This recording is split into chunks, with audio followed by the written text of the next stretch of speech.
Hi everyone, so welcome to another video where I'm going to teach you how to test ceramic capacitors using the multimeter.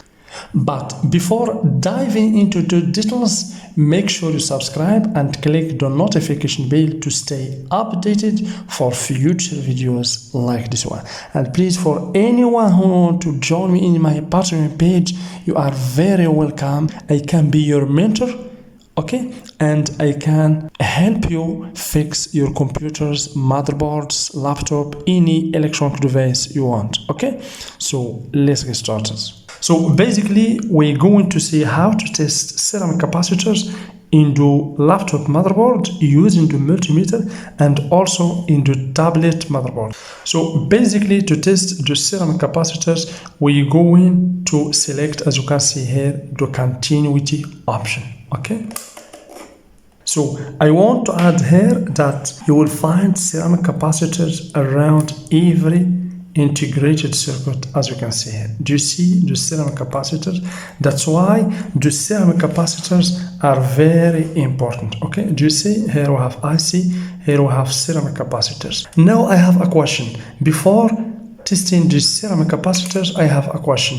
What is exactly the purpose of these ceramic capacitors? So please do answer in comment below. So do you see here, for example, we have the SIO, the super IO, we have ceramic capacitors.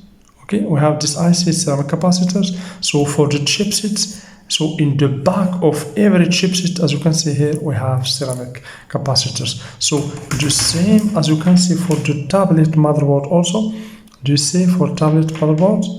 Okay, we have over here, we have ceramic capacitors, as you can see. And for every IC, we have this IC, for example, we have ceramic capacitors, as you can see over here. So let's now test the ceramic capacitors using the multimeter.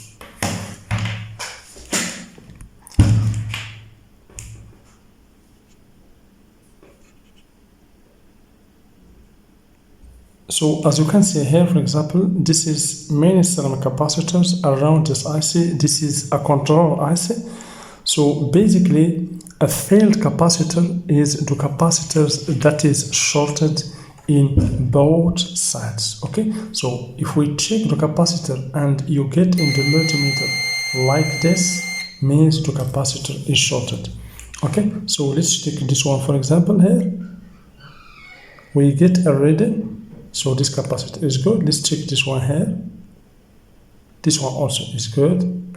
Here, do you see? This one also is good. So these capacitors are good. So let's check these two, for example, two over here. This is a good capacitor. This is another good capacitor. Okay, so just using the continuity, you can check whether the capacitor is good or not. So sometimes you can find, for example, a shorted capacitor over here, and even if the capacitor is shorted, the problem is in the IC near to it, not the capacitor. Okay?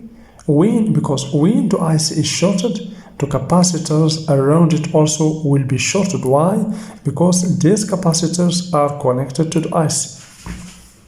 Okay, I will draw the schematic for you, but please, here I have a note. Sometimes you can find other component like this one, for example. Do you see this component?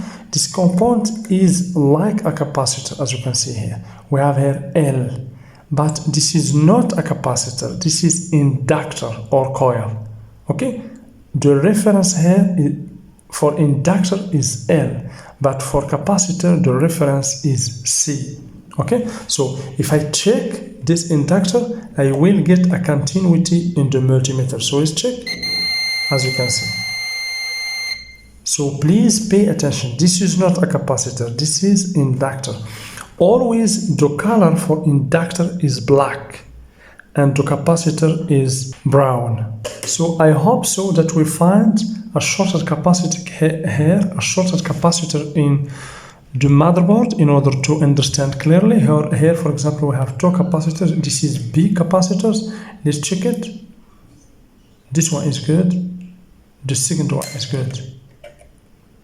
The second one also is good. So here I have a question. For example, if you find this capacitor is shorted, we don't have here the value of capacitor like the electrolytic capacitors. So how can you change it? So to replace the capacitor, for example, here, this is a ceramic capacitor, and this one here also is a ceramic capacitor. But in terms of size, these two capacitors are not the same. So for example, if you have a failed capacitor like this one, you have to replace it with another capacitor with the same color and same size, regardless of the value, okay? Because ceramic capacitors in the motherboards, you cannot find the value over the ceramic capacitors in the motherboard, okay? But for this one, for example, you cannot replace this one with this one, for example, or this one. No, you should replace this one with another one, with the same size, same color, okay? So regardless of the terminals. So this one is not polarized capacitors like the tantalum capacitor and electrolytic capacitor. As you can see here, for example, for the electrolytic capacitor, as you can see over here, okay, here, for example, this is electrolytic capacitor. We have here plus, and here we have minus. This color means minus, okay? So plus, minus. But for ceramic capacitors, it's not polarized capacitors. Also for tantalum capacitors, as you can see here, we have over here tantalum capacitor. This is basically tantalum capacitor, this one. Here we have plus, and over here we have minus. Positive terminal and the negative terminal. So let's see this motherboard, for example. As you can see here, we have tantalum capacitors over here. So these two capacitors, as you can see, these capacitors, we have the positive terminal here and we have the negative terminal over here, okay? So let's see this motherboard also. We have here some capacitors, ceramic capacitors. As you can see, the reference we have C. So let's check. This is a good one. This one also is good. This one also is good capacitor, okay? And here, and I will add here a tip that all ceramic capacitors are connected to the ground in one side. So let's check this one, for example. As you can see, it is connected to the ground in this side, and this side is connected to the MOSFET. This one also connected to the ground in this side. This side, no.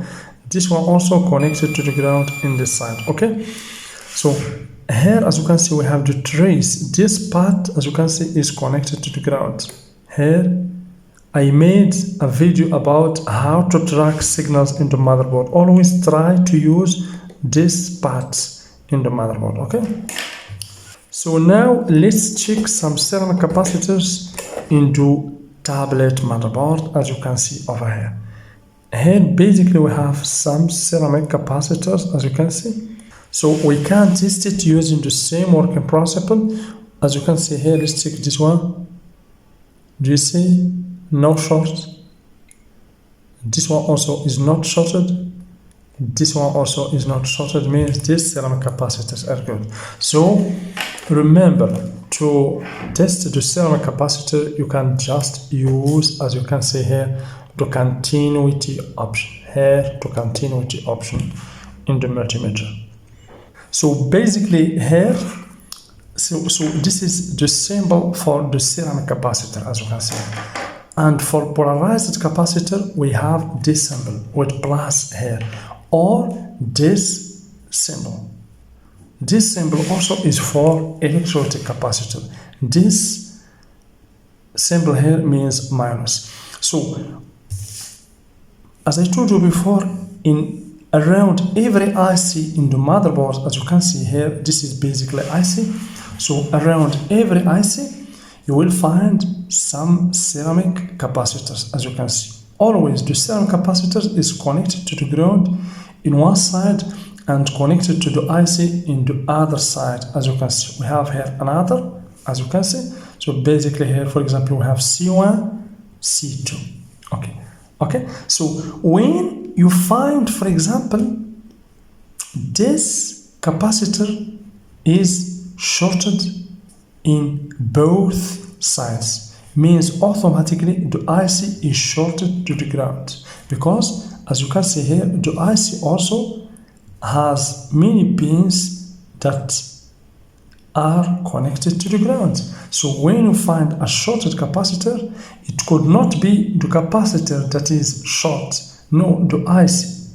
Okay, and of course, to check the IC, to check whether the IC is 100% the failed component or not, you can just use 3 methods. Okay, you can use 3 methods. Okay, so the first, the second, and we have here the third. So the first method is by checking the heat. Okay, the heat of the IC. For example, let's assume that we have this IC, for example. Do you see here? This IC, for example, if we check this ceramic capacitor and we find shorted capacitors, we can just check the heat of the IC using my finger like this. If the heat of the IC so is not normal, if the heat is not normal, is very increased, means automatically failed IC. Okay, so the second method is by checking, as I told you before, the ceramic capacitors, okay, or PF, we called it also PF capacitors or picofarad capacitors. If you find any shorted capacitors in both sides, means the IC is bad. So the third method is by checking the inputs and outputs. For example, here we have this IC over here. So here we have VCC, okay? And here we have enable signal. These two are inputs. And basically this IC will generate an output. Let's see, for example, 3.3 volts.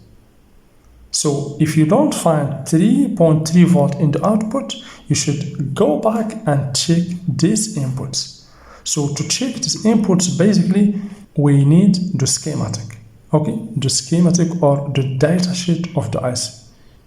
So thank you very much, guys. This is all for this video. So don't forget to like the video. If you enjoy it, subscribe and share the video with other people like you. And of course, for anyone who wants to join me in my Patreon page, you are very welcome. As I told you before, I can be your mentor. If you subscribe to mentorship experience, I can be your mentor and assist you repairing your computers. Thank you very much and see you in the next video.